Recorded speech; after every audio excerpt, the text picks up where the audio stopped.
4-5 महीने में ऐसी व्यवस्था हो गई कि सीवरेज बंद पड़े हैं, नालियाँ बंद पड़ी हैं। पहली बरसात में मानते हैं कि बरसात से पानी बढ़ता है, लेकिन निकासी तो ज़रूरी है। सफाई नहीं है, आवारा पशु गलियों में घूम रहे हैं। दिन में निगम वाले उन्हें पकड़ते हैं, रात को फिर छोड़ देते हैं, क्योंकि जब पकड़ने के पैसे मिलते हैं, छोड़ने के पैसे नहीं मिलते। एक मैं तो कहूँगा जो ये नए एमसी बने हैं, लोगों ने एमसी तो इसलिए बनाए थे कि ये शहर के लिए विकास करेंगे, पर ये तो अपना विकास कर रहे हैं। कोई एमसी नशा बिकवाने में व्यस्त है, कोई एमसी निगम अपना माइनिंग के काम में व्यस्त हो गया, रेते बिजली काम कर लिया, कोई सीमेंट की लाइन में लग गया, कोई आईडी अप्रूव करवाता है। हमारे साथ बैठे हैं युवा कांग्रेस नेता हार्दिक सुखेजा जी। तो आज उन्होंने अपने कार्यालय में पत्रकार वार्ता रखी हुई है। आइए करते हैं, लेते हैं जानकारी कि किस लिए पत्रकार वार्ता रखी है और क्या कहना चाहेंगे भाई हार्दिक सुखेजा, युवा नेता जगाधरी जी। हार्दिक जी नमस्ते वामन जी, सबसे पहले मैं आपका चैनल राष्ट्रीय कदम परिवार का अपने ऑफिस में आने पर स्वागत करता हूँ जी। और जी बुलाने का मेन मुद्दा यही है कि आप शहर का हाल देख सकते हैं क्या है। अभी मेयर को बने मैं कहता हूँ 4-5 महीने भी पूरे नहीं हुए और शहर के ये हालात हो चुके हैं कि आप सोच भी सकते हैं। अगर किसी व्यक्ति की जॉब लगती है या वो नवा एमएलए बनता है, मंत्री बनता है, तो वो काम पूरी जोश से करता है कि ताकि भाई शहर में अच्छे हालात पैदा हों। लेकिन तो 4-5 महीने में ऐसी व्यवस्था हो गई कि सीवरेज बंद पड़े हैं, बंद हैं, नालियाँ बंद पड़ी हैं। पहली बरसात में मानते हैं कि बरसात से पानी बढ़ता है, लेकिन निकासी तो ज़रूरी है। सफाई नहीं है, आवारा पशु गलियों में घूम रहे हैं। दिन में निगम वाले उन्हें पकड़ते हैं, रात को फिर छोड़ देते हैं, क्योंकि जैसे अभी आप बता ही रहे थे कि भाई पकड़ने के पैसे मिलते हैं, छोड़ने के पैसे नहीं मिलते। तो शहर में हो क्या रहा है, ऊपर से 21 एमसी तो इन्हीं के ही हैं। चलो एक आजाद था कि हाउस में क्या मीटिंग में क्या पास हो रहा है, क्या नया बजट देंगे, ये क्या कॉलोनियों के लिए कर रहे हैं, कुछ पता ही नहीं लग रहा। तो मतलब सब 0/0 हो चुका है। एक मैं तो कहूँगा जो ये नए एमसी बने हैं, लोगों ने एमसी तो इसलिए बनाए थे कि ये शहर के लिए विकास करेंगे, पर ये तो अपना विकास कर रहे हैं। कोई एमसी नशा बिकवाने में व्यस्त है, कोई एमसी निगम अपना माइनिंग के काम में व्यस्त हो गया, रेते बिजली काम कर लिया, कोई सीमेंट की लाइन में लग गया, कोई आईडी अप्रूव करवाता है।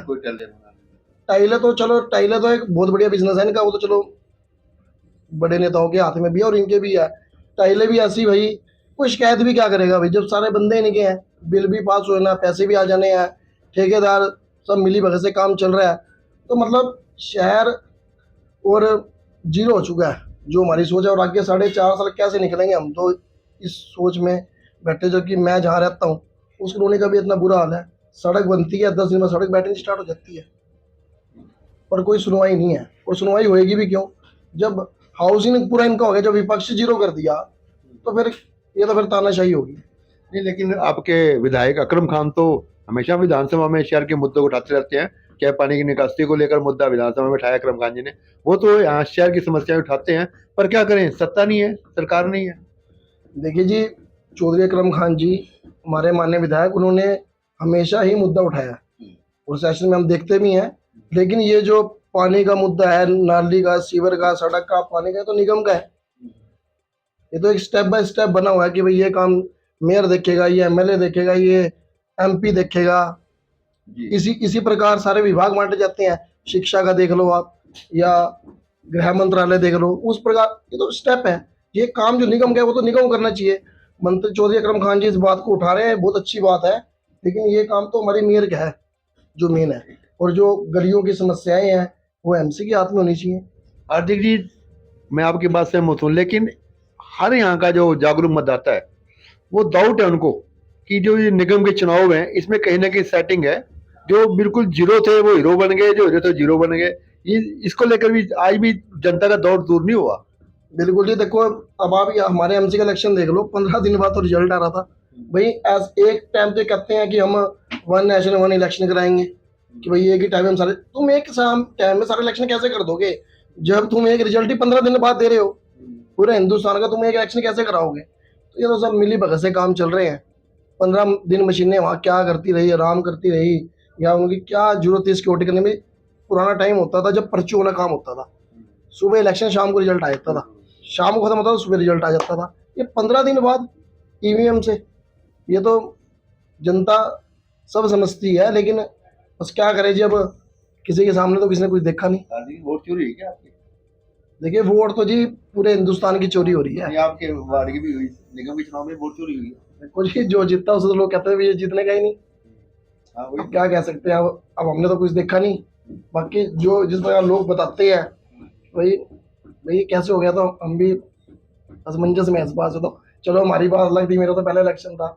जो हमारे देवेंद्र एमसी जी थे वो भी जीत रहे थे, चलो एक तरफा थे। और टिंकू भाई भी ऐसे ही थे, और अपना हमारे जो महेंद्र गुज्जर जी हैं उनकी तो पूरी हवा थी। मतलब सारे जीरो करते हुए ऐसा इतनी कौन सी तेजी आ गई, तुमने कौन सा देश आजाद करा के दिया क्या? तो बताओ इनमें इन्होंने ऐसा क्या करा, देश के लिए इन्होंने ऐसा क्या करा कि जो ऐसी लहर है, ऐसी लहर तो सन 47 के बाद कांग्रेस पार्टी की आई थी जब देश आजाद हुआ था, जिस टाइम ये रानी विक्टोरिया को अपना सलूट मारा करते थे। विधानसभा में आके लोगों ने कांग्रेस का वोट दी, निगम के चुनाव में क्या दिक्कत आ गई? चौधरी अकरम खान जी 20 से 25 हजार वोट से जीत रहे हैं। अगर देखा जाए तो, अगर एक्चुअल में ही वोटिंग चेक करी जाए तो चौधरी अकरम खान 7 हजार वोट से नहीं जीत रहे, 800 वोट से, कम 20-25 हजार वोट से जीत रहे, जो मेरा आइडिया है। अच्छा हार्दिक जी, कांग्रेस का संगठन बन गया आप तो, इसके लिए भी हाईकमान का धन्यवाद।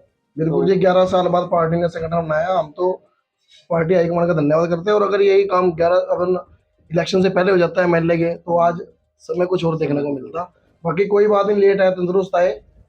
विपक्ष में पहले भी रहे हम, आगे भी एक प्लान उठाएंगे, कोई दिक्कत नहीं है, और जनता के मुद्दों को बढ़ चढ़ के उठाएंगे। सर मुझे आपके साथी वर्कर मिलते हैं, शहर में घूमता हूँ, वो मेरे से कहते हैं आप हार्दिक जी को संगठन में लेके आओ। तो मैंने उनको बताया यार हार्दिक जी तो पहले संगठन में आएंगे, अकरम खान जी उनके हैं, कांग्रेस के साथी हैं, उनका तो निश्चित ही अलग अलग संगठन उनको मान सम्मान पार्टी जरूर देगी।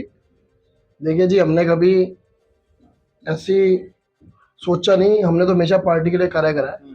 पार्टी ने जहाँ भी हमारे को, चाहे कोई भी प्रदर्शन हो, चंडीगढ़ से दिल्ली तक और जगाधरी से लेके कहीं यमुनानगर कहीं भी हमें जाना हो, तो हमने हमेशा, पहले मैंने यूथ में दिवांशु भाई के साथ काम करा। करनाल में धरने प्रदर्शन हुए, पंचकुला में हुए, चंडीगढ़ में हुए, दिल्ली में हुए, तो ऐसे हम करते रहते हैं। और लोकल भी मैं सब प्रोग्राम में जाता हूँ। हमने तो पार्टी को आगे बढ़ाना है। मेन तो पार्टी ने मुझे टिकट दी थी, ये भी बहुत बड़ा मान सम्मान है। चाहे आज पार्टी किसी को बनाए वो एक अलग बात है, हमें उसकी इतनी वो नहीं है। पार्टी ने एक टिकट दी, वो भी उसका मान सम्मान हमारे सिर मत्थे है, और हम पार्टी के लिए दिन रात कार्य करें। हार्दिक जी, अरेज खान भी तो शहर जगाधरी में आपके माध्यम से और साथियों के माध्यम से एक कांग्रेस के कार्यकर्ताओं को सदा मान सम्मान देते आए हैं। बिल्कुल, आरिज खान जी मेरे छोटे भाई हैं, और उनका जो स्वभाव है एक बहुत ही सरल स्वभाव है, और मैं मानता हूँ कि वो एक बहुत बड़ी राजनीति करेंगे आने वाले समय में, और मेरी हमेशा शुभकामनाएं उनके साथ रहेंगी। बस मैं आपका और आपके परिवार का यहाँ आने पर धन्यवाद करता हूँ, राष्ट्रकन्या परिवार का, और जितने भी मेरे वार्ड के मेरे साथी हैं इन सबका तहे दिल से धन्यवाद है। चलो कोई बात नहीं, जीत हार तो कर्मों की है, सेवा भी और जारी है। जिन्होंने भी मेरे को वोट दिया, साथ दिया, हम उनका तहे दिल से धन्यवाद करते हैं। जो आज ये बात भी कहते हैं कि भाई हमसे गलती होगी, हम वहाँ चले गए थे, चलो कोई बात नहीं, समय फिर दोबारा आएगा। बहुत बहुत शुभकामनाएं हार्दिक जी, आपको बहुत बहुत धन्यवाद।